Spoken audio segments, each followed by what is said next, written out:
So Child Help runs in Arizona the Child Advocacy Center, or the largest child advocacy center. And for those of you that haven't heard this phrase before, Child Advocacy Center, it's basically a one-stop shop place where the initial steps of finding out what has happened to a child can be addressed when there's suspected criminal activity.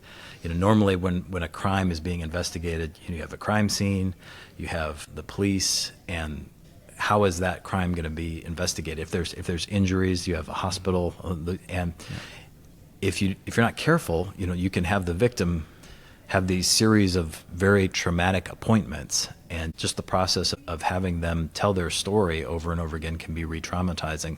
So the best way to handle that when it comes to child victims is a child advocacy center, and the idea is they come to one place. Hopefully it has kind of a calming, peaceful environment like a pediatrician's office, and that's where they tell their story one time, and hopefully to someone with forensic interview training, not just in general, but for children, so that they can have an age-appropriate conversation. And that interview ends up being what everyone else relies on to provide services to the child and to investigate the potential crime that was committed against him or her.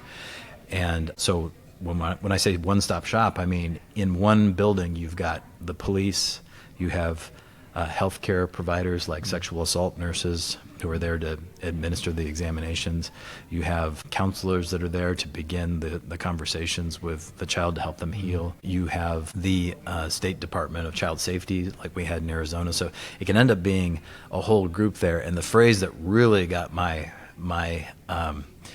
passion going for this area is the phrase multidisciplinary team. But the idea is the harm is so complex that we've all just got to work together. We got to drop our reservation about cooperation. If there's any turfiness going on, any jurisdictional chippiness, and that can happen among especially law enforcement, stakeholders.